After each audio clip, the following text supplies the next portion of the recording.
누가복음 6장 12절부터 19절 말씀까지를 교독하는 방식으로 읽겠습니다. 누가복음 6장 12절로 19절 말씀 교독합니다.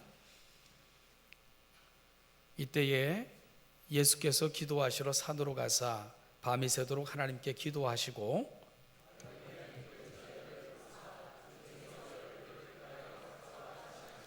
곧 베드로라고도 이름을 주신 시몬과 그의 동생 안드레와 야고보와 요한과 빌립과 바돌로메와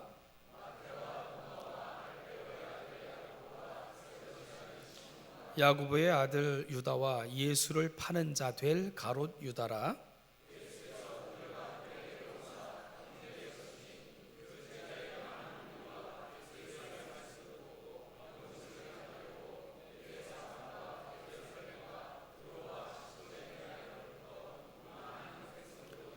더러운 귀신에게 고난 받는 자들도 고침을 받은지라. 온 무리가 예수를 만지려고 힘쓰니 이는 능력이 예수께로부터 나와서 모든 사람을 낫게 함일러라. 아멘. 우리 가브리엘 찬양대에 너무 귀한 찬양 감사합니다. 찬양의 고백처럼 한 주간의 삶을 주님의 발자취를 따르는 우리의 삶을 다시 한번 고백할 수 있고 다짐하는 귀한 아침이 되기를 소망합니다. 기도하겠습니다. 하나님 아버지, 말씀 앞으로 우리가 나아갑니다. 우리의 마음을 여시고 또 깨달을 수 있는 지혜를 주시며 그 마음판에 새겨주시고 우리가 살아가는 삶의 자리에서는 기억나도록 생각나도록 그리고 하나님 그 말씀을 붙들고 살아갈 수 있도록 능력과 은혜를 허락하여 주시옵소서. 감사드리며 예수님의 이름으로 기도하옵나이다. 아멘. 오늘 우리가 함께 읽은 본문은 주님께서 많은 제자들 중에 12제자를 특별히 따로 구별하시는 그런 장면입니다. 그리고 이렇게 구별된 그들을 사도라 그렇게 칭하셨습니다. 누가는 12제자를 세우시는 장면을 기록하면서 특별히 오늘 본문을 통해 두 가지 사실을 강조하고 있는 것을 우리가 보게 되는데요. 하나는 때에 대한 강조입니다. 그래서 12절 말씀을 보니까 이때에 라고 시작이 되죠. 예수께서 기도하시러 산으로 가사 이렇게 시작이 됩니다. 자, 그러면 이때는 언제를 말하는 걸까? 11절과 연관져서 설명이 돼야 되는데요. 11절 보니까 그들은 노기가 가득하여 예수를 어떻게 할까 하고 서로 의논하니라. 여러분, 여기서 그들은 누구죠? 서기관들과 바리새인들을 말하는 겁니다. 안식일 충돌 후 그들이 본격적으로 예수를 어떻게 죽일까 의논하기 시작한 것을 누가는 밝히고 있는 겁니다. 그리고 오늘 본문 12절에서 이때는 시작되는데요. 그렇다면 이때가 언제를 말하냐?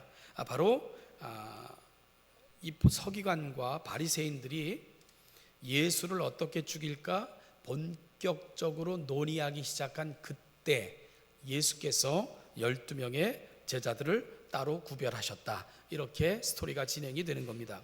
자, 그렇다면 여러분, 상황이 급박해지던 바로 그때 주님께서 12제자를 따로 구별하시는 이유가 뭘까? 바로 십자가 이후를 준비하고 계신 겁니다.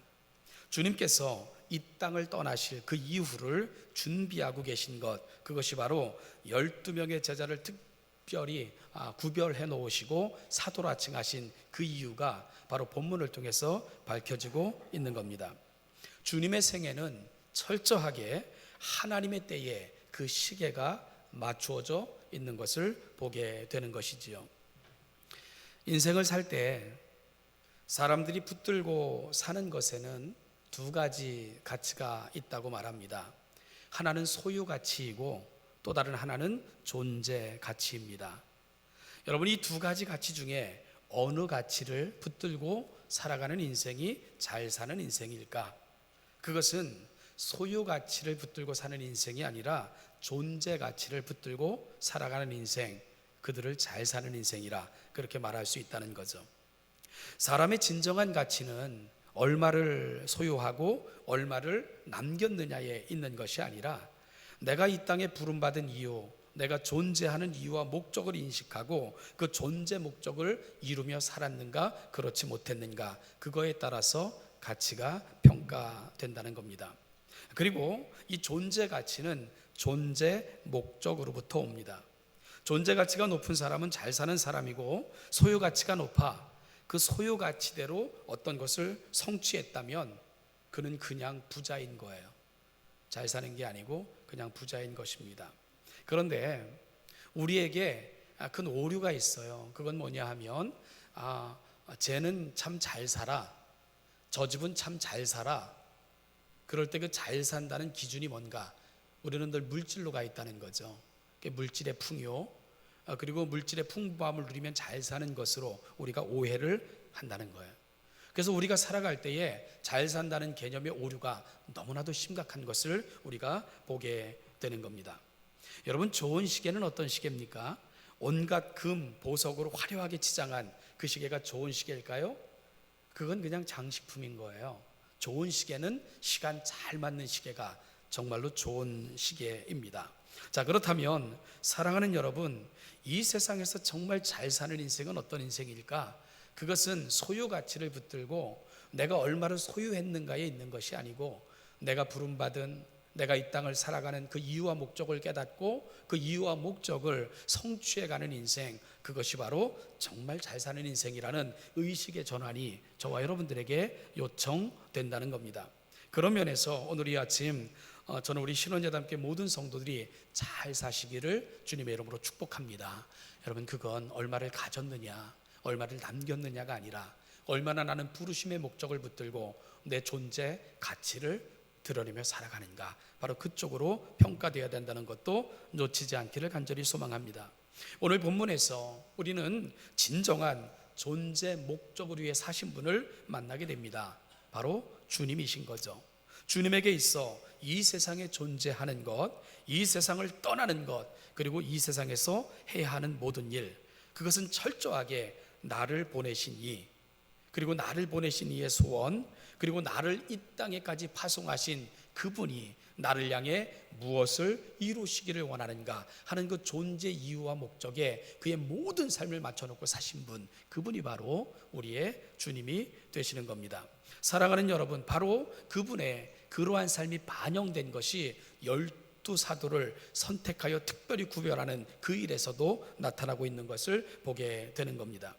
주님께서 얼마나 이 존재 목적대로 사셨는가를 알려주는 또 다른 근거를 오늘 본문에서 찾을 수 있는데요, 누가는 12사도를 구별하여 세우는 그 사건을 기록하면서 첫 번째 강조는 때에 대한 강조였다. 그 두 번째 강조는 뭐냐? 주님의 기도에 대한 강조입니다. 오늘 12절 말씀을 보니까 이때에 예수께서 기도하시러 산으로 가사 밤이 새도록 하나님께 기도하시고 이렇게 12사도를 시작하는 그 본문이 시작되고 있습니다. 주님께서는 제자들을 세우시기에 앞서 홀로 산으로 가셔서 밤이 새도록 기도하고 계셨습니다. 여러분, 인생으로 우리 가운데 오신 주님은 인생의 중요한 순간마다 무언가를 중대하게 결정할 때마다 우리 주님에게 있어서 익숙한 습관이 있다면 그건 하나님께 기도하시던 습관이었습니다. 먼저 하나님 앞에 기도함이 없이는 그 어떤 것도 행하지 아니하셨고요, 기도를 통해 하나님의 뜻을 확인함이 없이는 그 어떤 것도 결정하지 않으셨던 주님의 모습을 본문을 통해서 또다시 확인할 수 있게 되는 거죠. 이것이 바로 우리 주님의 거룩한 습관입니다.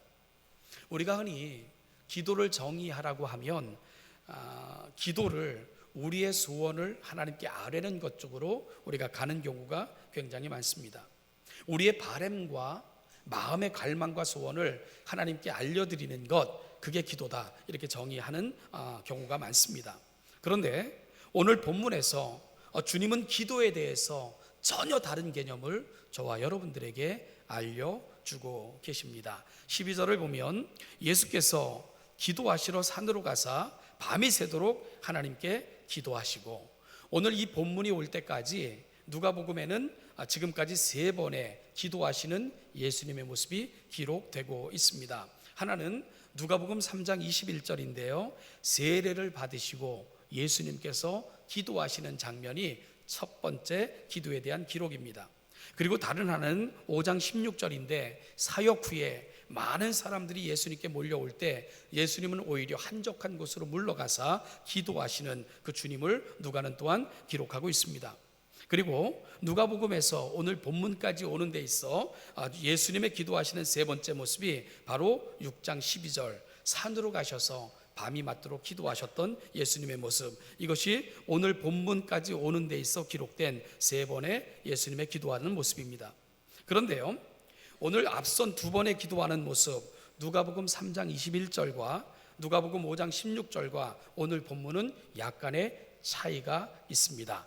오늘 12절을 보니까 밤이 새도록 하나님께 기도하시고, 여러분 이 부분에서 특별한 걸 찾을 수가 있나요? 없는 것 같아요. 그런데 3장 12절과 5장 16절과 비교해 보면 한 단어가 한 구가 이렇게 추가되고 있는 것을 우리가 발견할 수 있게 되는데, 그것은 뭐냐면 하나님께 기도하시고 라는 부분입니다. 앞선 두 번의 기도에서는 이 기도의 대상이 빠져 있어요. 하나님께 기도하시고 라는 부분이 빠져 있다는 겁니다. 이게 뭐 그렇게 대단하냐고요? 기도야 당연히 하나님께 하는 건데 안 쓸 수도 있고 쓸 수도 있는 거지, 이게 중요하냐? 그렇지 않습니다. 여러분, 오늘 하나님께 기도하시고는 단순히 기도의 대상에 대한 언급이 아니라는 것을 이해하는 것이 본문을 풀어내는 데 있어서 굉장히 중요합니다. 오늘 본문을 헬라어로 읽어보면 하나님께 기도하시고가 사실은 소유격으로 되어 있습니다. 따라서 이 헬라어 본문으로부터 오늘 본문을 다시 직역하면 하나님의 기도로 기도하시고, 이렇게 번역하는 게 맞아요. 하나님의 기도로 기도하시고. 여러분 좀 이상하죠? 그런데 본문은 정말 그렇게 되어 있습니다. 하나님의 기도로 기도하시고. 이게 뭔 뜻일까요? 여러분, 한번 다른 분이 기도하시는 것과 혹은 내가 기도하는 내용을 한번 세심하게 살펴서 들어보십시오. 그러면 우리 대부분의 기도가 바램 쪽으로 가 있는 것을 확인하실 수 있을 거예요. 그리고 심지어 어떤 분의 기도는 하나님이 모르실까 봐 그런지 하나님께 뭔가 알려드리기 위해서 참 많이 애쓰는 것도 우리가 보게 돼요. 하나님의 말씀을 소개하고 막 세상을 막 설명하고 이러는데 많은 시간을 할애하는 그런 분들도 있어요. 하나님이 좀 민망하실 것 같은 그런 생각이 있는데요. 그리고 내 생각대로, 내 뜻대로, 내 소원대로 이루어지는 것을 우리는 기도응답이라 그렇게 이야기를 합니다. 뒤집으면 내 소원, 내가 말씀드린 대로, 내가 간구한 대로 이루어지지 않으면 그건 기도응답이 안 된 게 돼버려요. 그러고 그렇게 안 되면, 내가 말한 대로 소원한 대로 아랜 대로 되지 않으면 하나님은 내게 무심한 분으로, 내게 관심이 없는 분으로 또 그렇게 생각하기도 합니다. 여러분, 그러면 세상에서 가장 기도응답을 많이 못 받은 사람이 누군 줄 압니까? 예수님이 되시는 거예요. 그리고 사도 바울도 숱하게 기도응답을 받지 못한 사람이 돼버리고 맙니다. 다니엘, 그의 친구들, 그 기도가 기도할 때마다 응답된 게 아니에요. 그러면 사자굴에도 들어가지 말아야 되고요, 풀무불술계도 들어가지 말아야 됩니다. 그들이 그걸 들어가겠다고 일부러 기도했을 리가 없습니다. 예수님께서도 십자가를 앞에 놓고 피하게 해달라고 기도했지만 그 기도는 응답되지 않았잖아요. 그러면 여러분, 예수님, 사도 바울, 다니엘, 그의 친구들, 이들의 기도에서 발견하는 공통점이 뭔 줄 압니까? 내 생각대로 응답되지 않거나 내 생각대로 하나님께서 일하시지 않아도 그들은 그걸 불평과 원망의 이유로 삼은 것이 아니라 그걸 통해서 하나님의 뜻을 깨달아 갔다는 거예요. 하나님의 진정한 바램, 하나님의 진정한 마음의 소원은 여기에 있는 거구나 하는 걸 깨달아 갔다는 것입니다.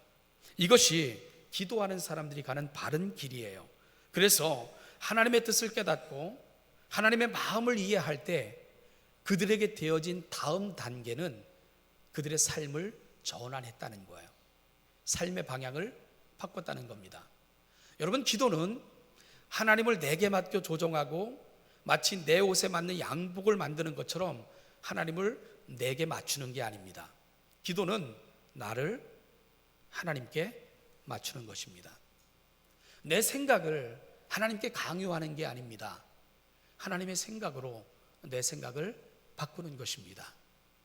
내게 하나님이 찾아오셔서 내게 맞게끔 일해달라고 하나님 앞에 요청하는 것이 아니라 하나님에게 내 계획과 뜻을 맞추는 겁니다.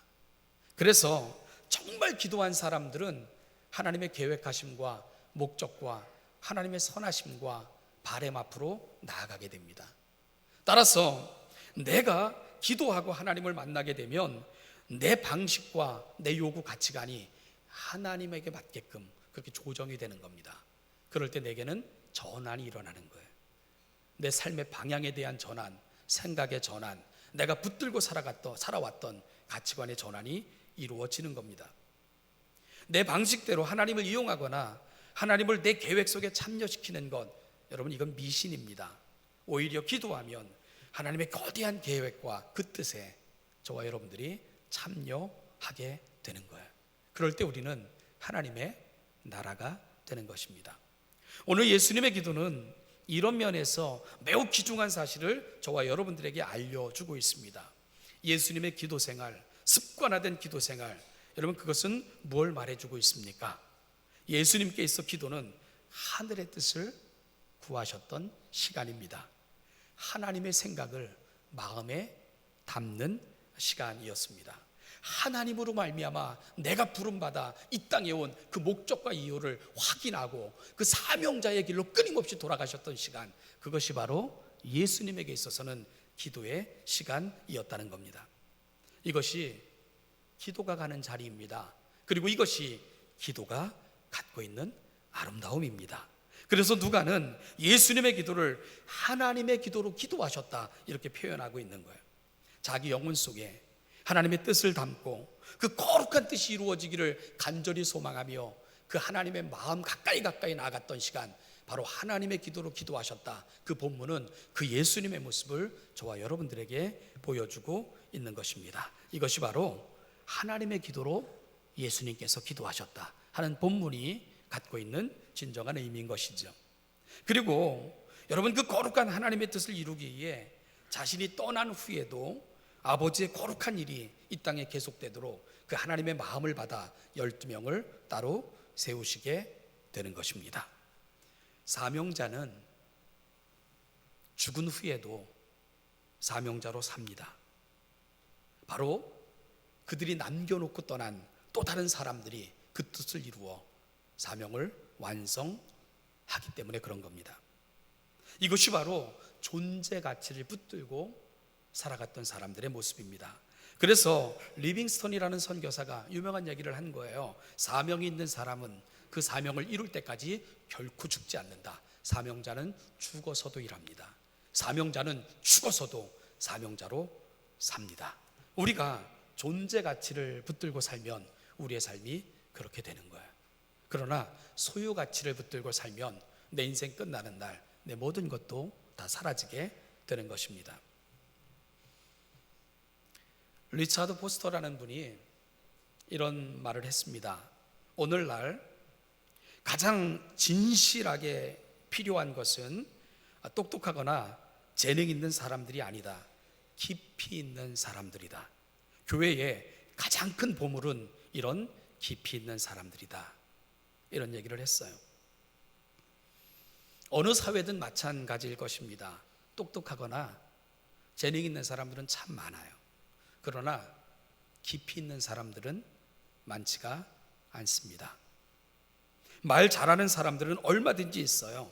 그러나 모든 것을 품고 소화하여 또 다른 생명을 잉태하는 깊은 바다와 같은 그 깊은 신앙과 인격을 소유한 사람들은 너무나 적은 겁니다. 이것이 오늘 우리 시대의 문제입니다. 어찌 보면 우리 한국교회, 기독교의 문제일 것입니다. 수많은 그리스도인들이 있는데 그 신앙의 깊이로 그 하나님의 아름다움을 헤아려 그 아름다움을 보여주고 세상에 그 하나님의 그 사랑에 그리고 하나님의 그 아름다움의 깊이와 넓이와 높이와 길이를 보여줄 그런 사람들은 너무나도 적다는 것, 그것이 바로 우리 시대의 비극인 것입니다. 신체적 유전자인 DNA가 있다면 문화적 유전자인 밈이 있다고 도킨스라는 사람이 얘기를 했는데요. 이 밈이라는 말이 헬라어로 미네시스에서 나온 말이에요. 이 말의 원뜻은 모방하다, 그런 개념을 갖고 있습니다. 좋든 싫든 어떤 부모로부터 태어난 사람은 부모의 그 신체적 유전 요소를 갖고 태어나죠. 마찬가지로 한 가정이나 사회에 축적된 습관과 행동들이 다른 이나 다음 세대에 학습되어 독특한 문화적 양태를 띠게 되는데, 이게 밈이라는 개념으로 설명을 했던 것입니다. 예를 들면 의사가 많은 집안에는 자녀들이 의사가 될 확률이 많은 거예요. 어릴 때부터 보고 듣고 모방한 게 그거니까. 선생님이 많은 집안은 선생님들이 많이 날 확률이 많습니다. 목사가 많은 집안은 목사가 많기도 하고요. 부정적으로는 술주정뱅이가 많은 집안은 술주정뱅이 아들이 될 확률이 굉장히 많은 거예요. 늘 불평하고 원망하는 부모 밑에서 그 자녀들이 똑같이 그런 모습으로 성장하는 것을 보는 것은 그래서 별로 이상하지 않습니다. 어찌 그리 똑같아지는지 우리가 늘 확인하는 부분입니다. 이런 현상들을 사회학적으로 문화학적으로 밈이라고 이렇게 설명을 합니다. 사랑하는 여러분, 오늘 우리가 누군가 모방하고 따라가고 간직하고 습관이 되게 할 그 기독교적 밈을 오늘 이 시대에 우리가 만들어야 된다는 거예요. 바로 우리가 깊이 있는 신앙으로 나아갈 때 우리의 습관과 말과 행동이 예수 그리스도를 닮아갈 때 우리를 통해 세상은 또 다른 하나님 나라의 아름다움과 그 가치와 은혜를 경험하게 된다는 겁니다. 이런 것들이 내 자녀에게 전수되는 겁니다. 그리고 그것이 내 가정에, 우리 공동체에 아름다운 문화를 만들어내는 거예요. 그럴 때 기독교 문화가 그곳에서 탄생되게 되는 겁니다. 그리고 그 문화가 강같이 흘러갈 때 이 사회가 바뀌는 것입니다. 우리는 은혜를 흘려보내는 자들이지 우리가 세상을 바꿀 수 있는 사람들은 아닙니다. 하나님이 내게 주신 은혜, 그걸 붙들고 그 깊이 있는 신앙의 삶을 살 때 세상이 그 속에서 하나님의 은혜를 보고 바뀌게 되는 것입니다. 사랑하는 여러분, 예수님의 기도로 돌아가야 합니다. 하나님의 깊은 뜻으로 자신의 가슴과 영을 채우시고 그 깊은 하나님과의 교제를 통해 하나님 나라를 이루셨던 그 신앙의 기쁨이 오늘 저와 여러분들에게 소망과 그리고 또한 우리 안에 간절함, 갈망이 되어지는 그런 아침이 되시기를 주님의 이름으로 축복합니다. 교회는 이것을 강하게 요청받고 있는 거예요. 어찌 보면 오늘 교회의 사명이기도 하고 과제이기도 합니다. 오늘 본문 17절 이하를 보면 예수님께서 12제자들과 함께 산에서 내려오시자 그 많은 제자들의 무리, 그러니까 그 그림을, 오늘 본문 17절 이하의 그림을 이렇게 그려보면 예수님이 내려오실 때 그 예수님을 둘러싸고 특별히 선출된 12명의 제자들이 내려옵니다. 그리고 그 주변에 예수님을 따르기로 작정했던 많은 제자들이 몰려듭니다. 그리고 예수님이 나타나셨다는 소문이 들고 예수님이 어디 계셨다는 소문이 들자 유대와 그 각 지역에서 또 예수님께로 이렇게 모여드는 그 모습이 오늘 17절 이하가 그리고 있는 그림입니다. 지금 예수님은 12 사도들로 둘러싸여 있습니다. 그리고 그 주변은 많은 제자들의 무리가 또한 둘러싸고 있습니다. 그리고 그 곁은 각지에서 모여든 수많은 사람들이 또 예수님을 애워싸고 있는 것이 오늘 본문의 그림입니다. 여러분, 각지에서 사람들이 그곳에 온 이유를 말씀도 듣고 병고침도 받기 위함이라 라고 설명하고 있습니다. 그리고 오늘 이 누가의 설명을 보면 특별한 것이 있어요. 18절입니다. 여러분, 많은 병자들이 모여들었지만 병을 고쳤다는 얘기는 없어요. 그 중에 한 가지 병, 더러운 귀신에게 고난 받는 자들도 고침을 받은지라. 그러니까 귀신 들렸던 사람들이 귀신이 떠나가는 그 역사를 특별히 구별하여 기록하고 있는 누가의 기록을 우리가 보게 됩니다. 어떤 이야기일까요? 지금 중앙에 누가 계십니까? 예수님이 계신 거예요. 그 주변을 12사도가 싸고 있습니다. 그 주변을 예수님의 많은 제자들이 또 둘러싸고 있습니다. 그리고 그 주변에 각지에서 많은 사람들이 모여듭니다. 여러분, 귀신에 들렸다는 것은 지금 하나님의 영역이 아닌 사탄의 영역에 속해 있었다는 것을 의미하는 거예요. 그들에게서 귀신이 떠나간다, 그 원 공동체에 포함된다는 것을 누가가 설명해내고 있는 거예요. 그러니까 예수님으로 말미암아 시작된 그 원이 점점 확장되어가는 그 그림을 누가는 보여주고 싶어하는 거예요. 그래서 많은 고침받은 사람들이 있었겠지만 귀신 들린 사람들에게서 귀신이 떠나갔다 하는 것을 특별히 누가가 강조하는 것은 하나님의 나라가 예수 그리스도 그 핵을 통해 그렇게 번져나가고 확장되어 갔던 그 사실을 기록하고 있는 것입니다. 여러분, 교회 역할이 뭔지 압니까? 바로 그 하나님의 나라 확장을 위해 하나님께서 특별히 이 땅에 세우신 기관, 그것이 바로 교회라는 것입니다. 그런데 교회가 이 사명, 하나님의 나라 확장, 많은 사람들을 하나님의 나라에 포함되도록 그렇게 초청하는 역할이 교회의 고유한 사명인데, 그럼에도 불구하고 교회가 놓치지 말아야 되고 늘 항상 확인해야 되는 것은 바로 그 중심에 예수님이 계신가, 이 부분을 놓치면 안 된다는 것입니다. 아무리 많은 사람들이 모여들고 아무리 많은 일이 일어나고 아무리 많은 사건이 발생해도 그 안에 예수님이 계시지 않으면 그건 예수님의 공동체가 아닙니다. 그건 교회가 아닌 겁니다. 여러분, 우리에게도 적용이 좀 돼야 되지 않을까요? 우리가 많은 세월 예수 이름을 불렀고 많은 일을 하고 우리가 많은 부분에서 영역이 넓어졌다 할지라도 내 안에 예수가 계신가? 정말 예수가 내 안에 핵심 가치인가? 내가 그 핵심 가치를 붙들고 살아가는 나는 존재론적 사람인가? 그 부분이 확인되지 않으면 그 모든 것은 전혀 의미가 없다는 것입니다. 사랑하는 여러분, 예수님 주위에 많은 사람들이 모여들었을 때 사람들이 물었어요. 하나님의 나라가 어디 있습니까? 그러자 어떤 사람은 하나님의 나라가 저기 있다, 하나님의 나라가 저기 있다, 각각 나름대로 하나님의 나라에 대해서 설명을 했어요.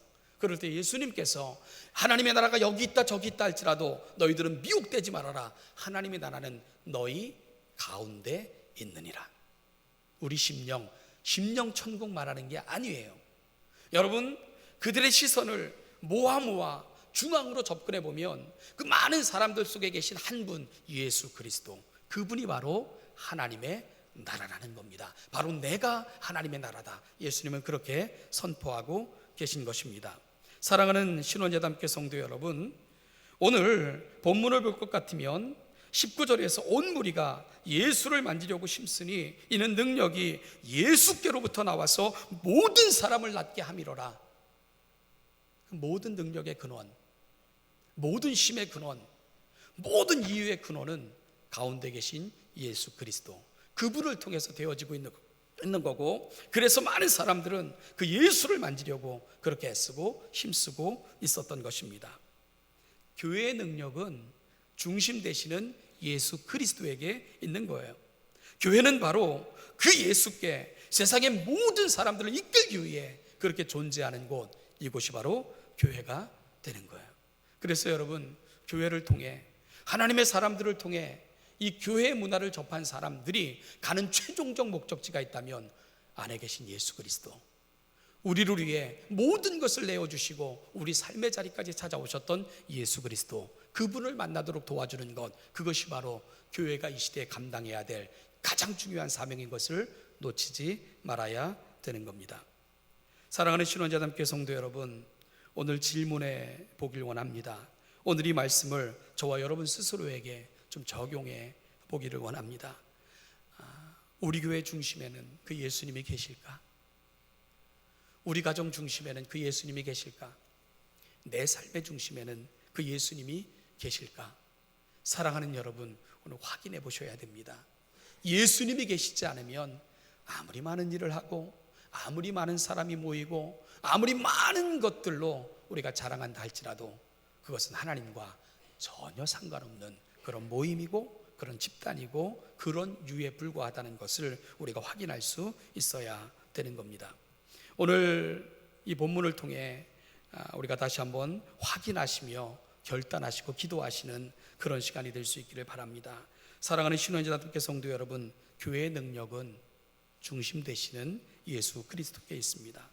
교회는 바로 그 예수께 세상의 모든 사람들을 이끌기 위해 그렇게 존재하는 하나님의 거룩한 도구입니다. 그 품 가까이, 그 은혜 가까이, 그 근원을 향해 나아가셔서 정말 그 인격과 은혜와 내용의 풍성함으로 우리가 하나님의 은혜를 알고 넘치는 그리스도의 사랑을 확인하시는 여러분들이 되시길 바라고, 여러분들을 통해 또 다른 세대가 은혜 되시고 은총 되시며 모든 힘의 근원 되시는 예수 그리스도에게로 나와 생명의 역사에 참여하는 그 거룩한 하나님의 도구들이 되시는 신원자담교 성도들 되시기를 주님의 이름으로 축복합니다.